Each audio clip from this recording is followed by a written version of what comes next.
Halo warga dusun Vrindavan, piye kabare? Masih kedinginan karena curah hujan yang meningkat? Sama lah ya. Ya yang penting jaga kesehatan aja.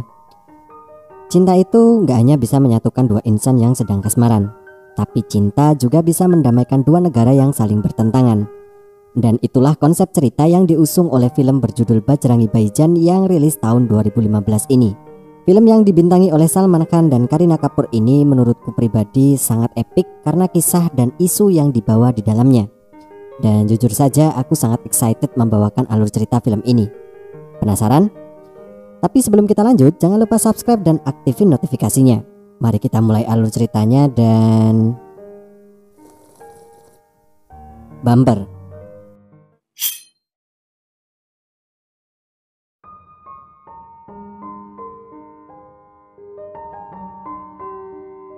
Alkisah, ada segerombolan warga RT Vrindavaniyah yang sedang menonton kriket.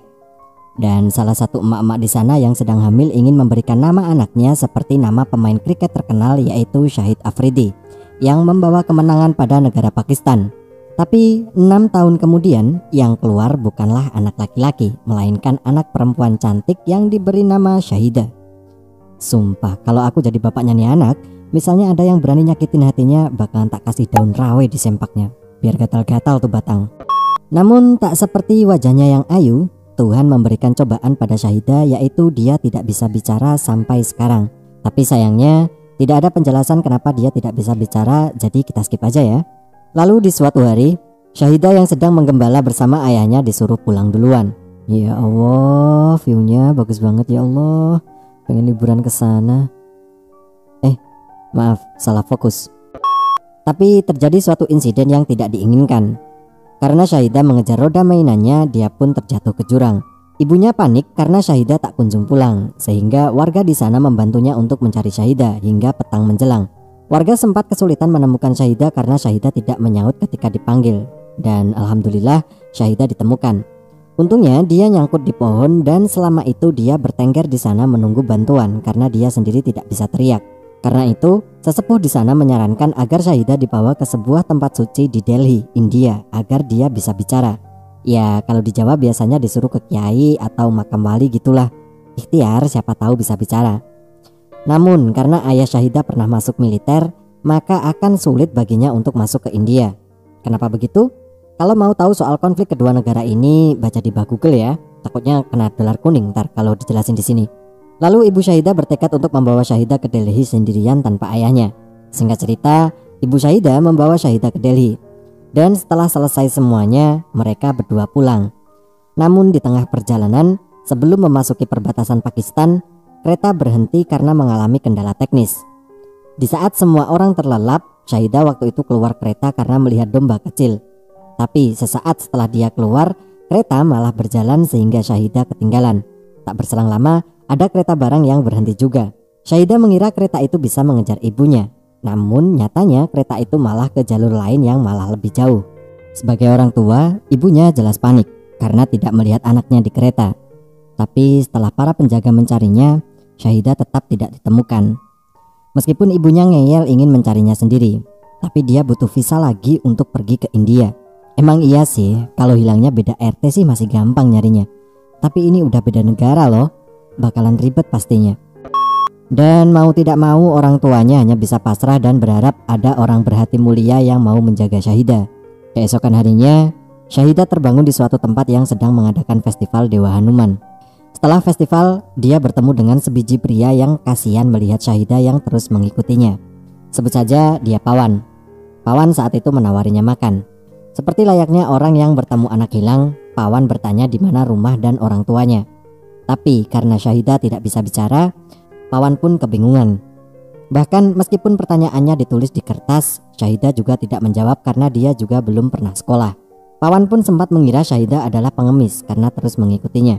Pawan lalu mengajak Syahidah ke kuil dan memberinya kalung Dewa Hanuman dan berharap orang tuanya akan mencarinya. Tapi Pawan tak tega meninggalkan dia sendirian sampai akhirnya Syahidah dibawa ke kantor polisi agar dicari orang tuanya. Tapi polisi menolaknya karena takutnya malah terjadi hal-hal yang tidak diinginkan. Meskipun aku sendiri agak ragu polisi kok malah nggak mau. Tapi ya udahlah ya. Mau tidak mau, Pawan pun membawa Syahidah pulang.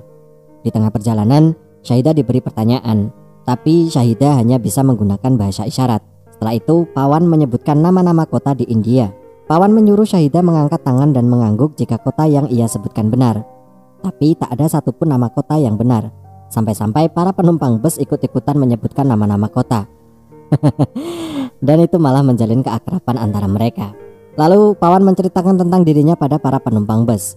Dulu dia adalah anak yang tidak pintar. Bahkan untuk naik kelas 10 dia butuh waktu 20 tahun. Itu yang menyebabkan ayahnya selalu memarahinya. Sampai dia lulus kuliah, dia juga gagal 10 kali. Tapi ujian ke-11 dia lulus.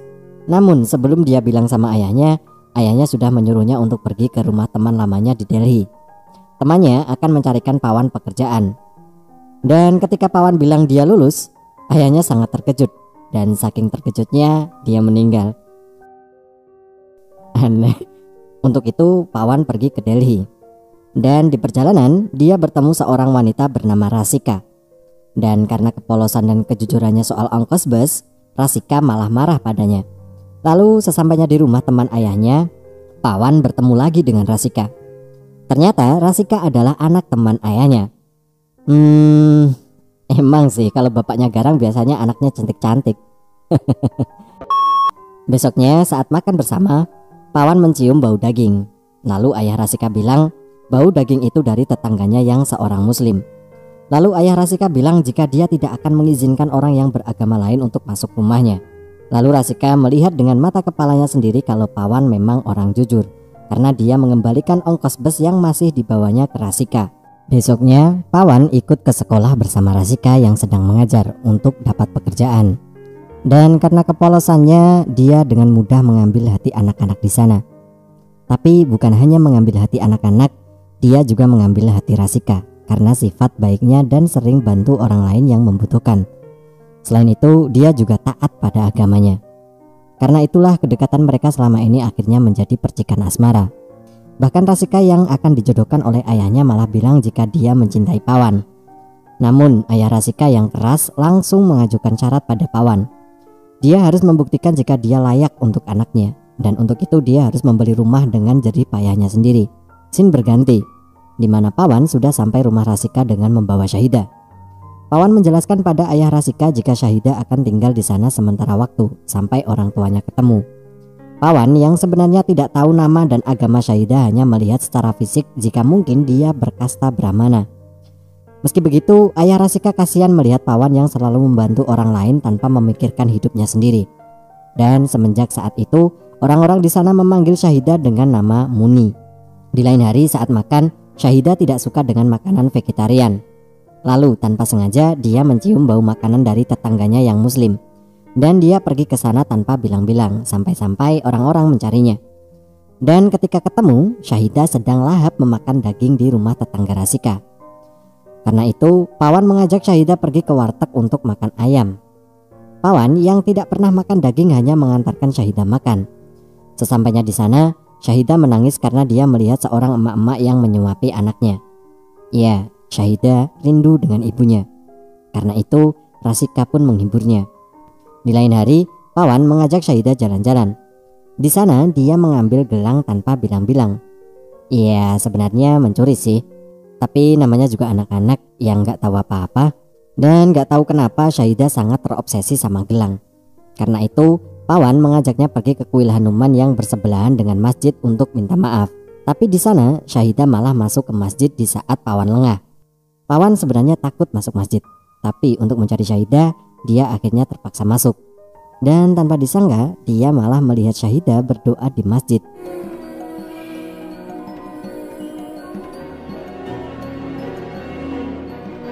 Dan terungkaplah agama Syahidah sekarang. Di luar, dia bertemu Rasika dan bilang jika Syahidah orang Islam. Pawan takut dengan apa yang akan ayah Rasika bilang nanti kalau tahu Syahidah orang Islam. Tapi Rasika bilang jika semua yang dikatakan ayahnya tentang kasta dan agama itu semua omong kosong. Malamnya masalah makin memburuk saat keluarga mereka nobar kriket India versus Pakistan. Di saat semua kecewa karena India tidak mendapatkan poin, Syahidah malah bersorak-sorai sendiri karena Pakistan mendapatkan poin. Dan dia mencium bendera Pakistan. Lalu Pawan menghampirinya dan bilang, "Pakistan?" Syahidah lalu mengangkat tangan dan mengangguk.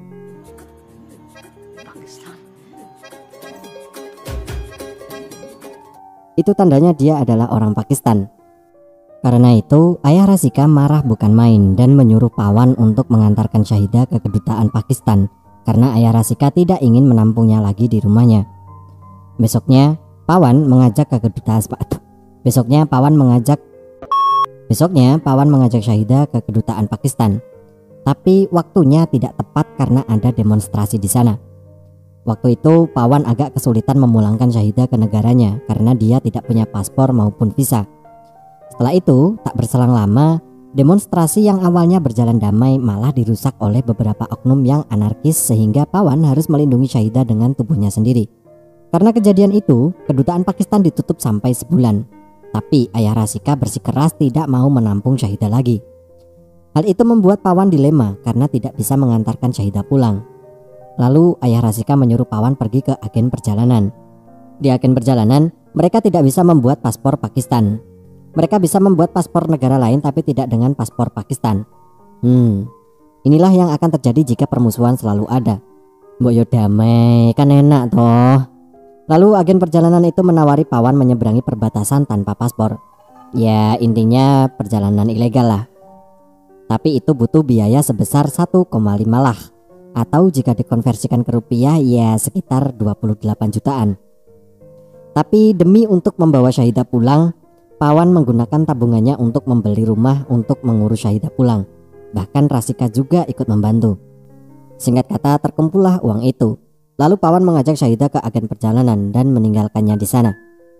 Syahidah sebenarnya tidak mau dan tetap ingin bersama Pawan. Namun bagaimanapun Pawan tetap tidak tega meninggalkan Syahidah.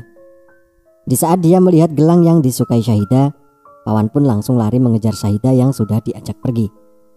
Singkat kata, Pawan bertanya pada tukang becak yang mengangkut Syahidah. Katanya Syahidah diajak ke dalam rumah bordil oleh agen perjalanan. Pawan langsung mencari Syahidah ke dalam. Begitu ketemu, Syahidah langsung memeluk Pawan. Pawan marah bukan main karena tahu dia hanya ditipu karena agen perjalanan itu berniat menjual Syahidah. Pawan pun akhirnya memplekoto orang-orang di sana beserta agen perjalanan itu. Iya iyalah, ototnya gede juga. Setelah itu Pawan berencana dan berjanji akan membawa pulang Syahidah meskipun dia tidak punya paspor maupun visa. Meskipun nantinya akan ada kesulitan di perbatasan nanti.